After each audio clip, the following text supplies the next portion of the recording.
Wolverine's skeleton isn't just coated in adamantium, it's slowly poisoning him. His healing factor burns through itself every single day just to stop the metal from killing him from the inside. That's what Weapon X actually did to their most famous experiment. What they did to the rest of them is worse. Here's every major Weapon X subject, ranked from bad to genuinely unforgivable. Captain America. Here's the thing nobody talks about. Cap isn't just America's golden boy with a shield. He's basically a lab rat, the first successful prototype in a long line of failures. In 1941, Steve Rogers got injected with the super soldier serum, transforming him from a scrawny guy who couldn't do a pull-up into peak human condition. Strength, speed, reflexes all maxed out, but then it all fell apart. The serum's creator, Dr. Abraham Erskine, was assassinated right after the procedure. Without him, no one could reproduce the serum. So Cap became a one-of-a-kind success story, Weapon Wamwe, while every other experiment afterward was a desperate attempt to recreate that impossible original. At least, Cap got his iconic shield. The next experiment? Not so lucky, Luke Cage. Steve Rogers volunteered for his country. Luke Cage volunteered because he was in prison and nobody tells you what the fine print actually says. Weapon 6 operated out of Seagate Prison under Dr. Noah Burstein, and calling it a rehabilitation program is generous. The actual goal was creating super soldiers for black market sale, not government use. Private sector muscle grown in a cage, which is, not ideal. Cage underwent electrochemical immersion that turned his skin into near impenetrable organic steel. Bulletproof, strength ceiling around 25 tons. All cooked up inside a prison where the test subject couldn't exactly file a complaint with HR. Here's the thing. Captain America got a lab, a military escort, and a handshake from the president. Cage got a tank of chemicals and a guard watching the door. Same program lineage, completely different ethics. After the serum stabilized, Cage broke out of Seagate and built a heroic identity from scratch. No government backing, no shield. Just a man whose body was exploited for profit deciding to use what they gave him on his own terms. But if you think a privatized super soldier experiment sounds bad, wait until you see what happens when they build one specifically designed to lose his mind on command. Nuke. Frank Simpson didn't sign up to become a weapon. He signed up to become a soldier. Weapon Plus had other plans. The US government took Simpson and built a chemical leash out of pills, each one color-coded like a children's toy. Red triggered pure aggression, a berserker switch that flooded him with adrenaline and rage. White brought him back down, leveling him out. Blue made him compliant, docile, controllable. The idea was simple. Pop a red, get a killer. Pop a blue, get a man who does what he's told. A deniable asset with a pharmacy for a handler. They juiced him with enhanced strength, wrapped him in an American flag tattoo across his face, and pointed him at problems. Vietnam, Black Ops, decades of missions he barely remembers. Which is, not ideal. But here's where it gets dark. The pills didn't just control his behavior. They replaced his willpower entirely. Without reds, he couldn't fight. Without whites, he couldn't function. Without blues, he couldn't stop. They built a system to make him controllable, and it accidentally made him dependent. No pills, no person. This is the moment Weapon Plus stopped enhancing soldiers and started owning them. They weren't building better men anymore. They were building addicts on a leash. But if Simpson lost his autonomy to 3 pills, wait until you hear what they did to a woman with 4 entire personalities. Typhoid Mary.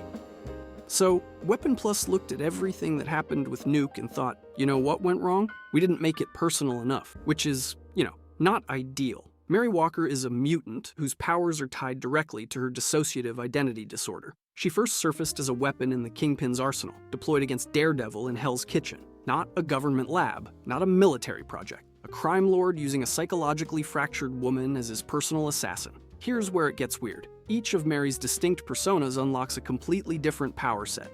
Typhoid Mary generates pyrokinetic flames hot enough to melt steel. Bloody Mary unleashes full telekinesis capable of hurling grown men across rooms. Her psychological trauma literally became the activation mechanic for her abilities.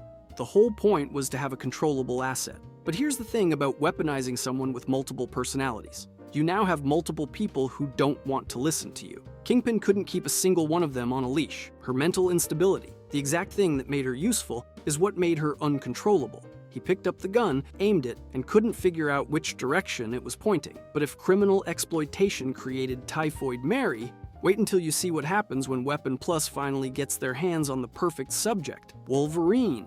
You already know this one. Everybody knows this one, but here's what most people get wrong about the Weapon X procedure. It wasn't some quick surgery. It was an extended nightmare of sustained torture. In the early 1970s, the Weapon X program strapped Logan into a tank and pumped liquid adamantium directly onto his skeleton while he was fully conscious.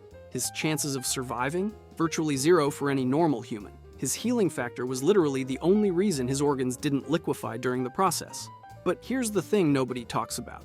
The adamantium didn't just coat his bones. It actually suppressed his healing factor. His body now has to constantly fight off adamantium poisoning every second of every day, burning through regenerative energy just to keep him alive. Not exactly the upgrade it sounds like. The cost? Everything else. The psychological trauma didn't just hurt him, it erased him. Every memory, every relationship, every piece of Logan that existed before that tank, gone. They didn't need to program obedience. They just had to destroy the man and let the animal fill the void. It almost worked.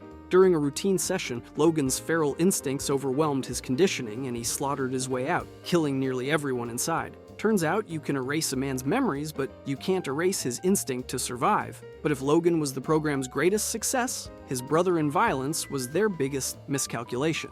Sabretooth, everyone assumes Wolverine is the only feral mutant worth talking about in the X-Men universe. He's not. Victor Creed has been matching him blow for blow since the 1800s. Their rivalry stretches back over a century. They fought together, killed together, and eventually tried to kill each other more times than anyone can count. And here's the thing. Creed never needed a program to make him dangerous. No kidnapping, no memory wipes, no adamantium bonding. Victor Creed looked at his own mutation and thought, yeah, this is enough to ruin everyone's day. His healing factor operates at roughly the same level as Wolverine's. His feral senses are naturally sharper than Logan's because Creed never fought them. He leaned into the animal side completely, letting his brain stay in permanent hunting mode. But here's where it gets interesting. He never got adamantium bonded to his skeleton. His claws are organic bone and keratin. No metal coating, no indestructible frame, and he didn't need it. Creed retained his full mind, used his natural abilities for his own sadistic purposes, and stayed just as deadly with zero outside enhancement. The guy who got the full Weapon X treatment came out broken and amnesiac. Sabretooth stayed exactly who he always was, which is arguably worse. But if Sabretooth was born dangerous, wait until you hear about the guy who was literally dying and still said yes, Deadpool. Okay, time for a palate cleanser. Sort of. Because Deadpool's origin story is simultaneously the funniest and most horrifying thing Weapon Plus ever produced. Here's the setup. Wade Wilson had terminal cancer, the kind where you're counting months, not years. So naturally, the logical next step was to inject him with Wolverine's DNA and blast him with 15,000 rads of radiation 3 times a day for 127 consecutive days. You know, medicine. The idea was simple. Take Wolverine's healing factor, shove it into a dying man, and see what happens. What happened was a nightmare. The healing factor didn't cure his cancer. It supercharged it. His cells began mutating and consuming healthy tissue while simultaneously being regenerated. So his body is now locked in a permanent civil war where the cancer is killing him and the healing factor is saving him at the exact same rate, forever. Which is, not ideal. But here's where it gets genuinely weird. The neural mapping they performed to make him controllable shattered his mind into fragments. And somehow, those fragments developed an awareness of existing inside a narrative, fourth wall breaking as a medical side effect. I don't know what to tell you. He escaped during what internal documents called the Deadpool Massacre. 47 scientists died. Now, multiple writers have given contradictory accounts of basically every detail I just told you. But the cancer paradox stays consistent across all versions, and honestly, that's the only part that matters. But if Deadpool sounds like Weapon Plus at its most chaotic, wait until you hear about Fantomex, because that program went full science fiction in ways nobody was prepared for. Fantomex. Here's where Weapon Plus stopped modifying people and started making them from scratch. Every experiment before this took a human being and broke them down into something else. Fantomex was never human to begin with. He was grown in a vat inside an artificial Parisian habitat called the World, a pocket dimension Weapon Plus built specifically to accelerate evolution. No parents, no childhood, no memories to erase. Just purpose-built biology, and his biology is genuinely insane.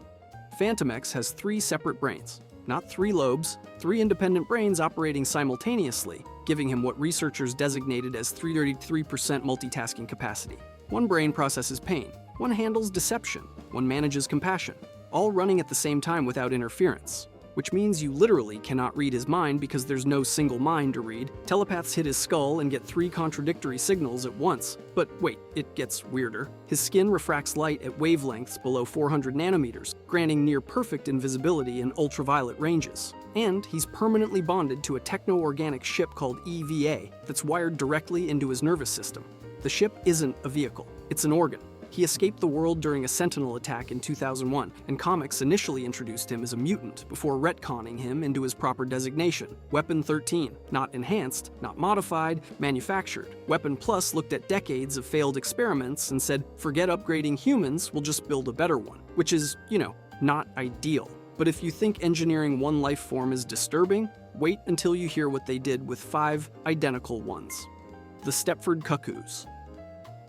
Weapon 14 took the concept of one weapon, 5 subjects, and turned it into literal psychic quintuplets. Created in 1998 at the Oven Incubator facility, these 5 identical sisters, Celeste, Esme, Phoebe, Sophie, and Mindy, were genetically engineered to form a hive mind of unparalleled telepathic power. Their combined abilities reached Omega-level potency, able to influence 10,000 minds at once in a 5-mile radius. But here's the kicker.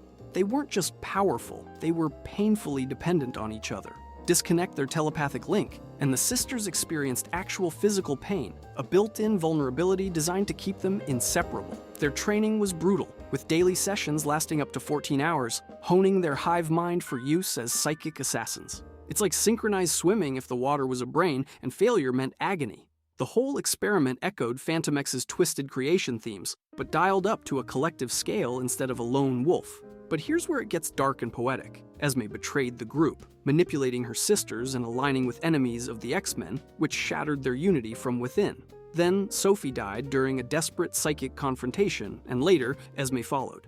The loss broke their psychic bond entirely, leaving the remaining 3 vulnerable in more ways than one. The sisters went from perfect weapons to fractured individuals, bound by pain, both mental and physical. At least with Phantom X, you had one chaotic agent.